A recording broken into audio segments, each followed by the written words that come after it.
আসসালামু আলাইকুম ওয়া রাহমাতুল্লাহি ওয়া বারাকাতুহু। নাহমাদুহু ওয়া নুসাল্লি আলা রাসূলিহিল কারীম, আম্মা বা'দ। আজ আমি আপনাদের কাছে একটি প্রশ্ন নিয়ে এসেছি।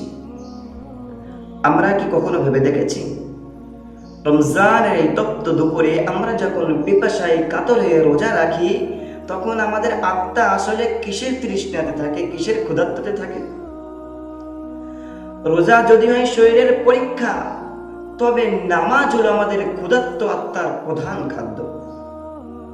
অনেকেই বলেন, ভাই রোজা তো রাখছি, নামাজটা না হয় পড়লাম না। কিন্তু ভাই, আপনি একবার বুকে হাত দিয়ে ভাবুন তো, যার হুকুমে আপনি সারাটা দিন না খেয়ে আছেন, যার দেওয়া ইফতারি আপনি মুখে দিয়ে সন্ধ্যাবেলা তৃপ্তি মেটাচ্ছেন, সেই মহান মালিক আপনার দিনে পাঁচটি বার তার সামনে দাঁড়ানোর জন্য ডাকছেন আযানের মাধ্যমে, হাইয়া আলাস সালাহ, হাইয়া আলাস সালাহ, হাইয়া আলাল ফালাহ, হাইয়া আলাল ফালাহ। তারপরেও আপনি কোন মুখে তাকে অবহেলা করেন? প্রিয় ভাই বোন আমার, নামাজ মানে কেবল কপাল মাটিতে টেকানো নয়। নামাজ মানে হলো আপনার ভাঙা হৃদয়ের কথাগুলি চুপি চুপি আপনার রবকে জানানো। হুজুর পাক সাল্লাল্লাহু আলাইহি ওয়াসাল্লাম বলেছেন, আকরাবু মা ইয়াকুনুল আবদু মির রাব্বিহি ওয়া হুয়া সাজিদুন।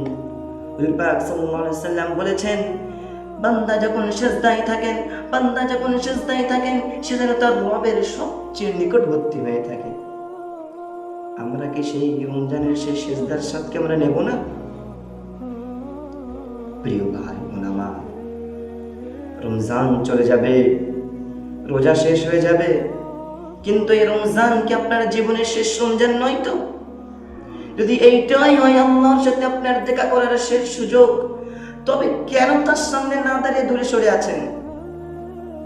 আসুন না, আমরা আজ থেকে প্রতিজ্ঞাবোধ করি, আমরা আজ থেকে ওয়াদা করি, আমরা আর এক ওয়াক্ত নামাজ বাদ দিব না।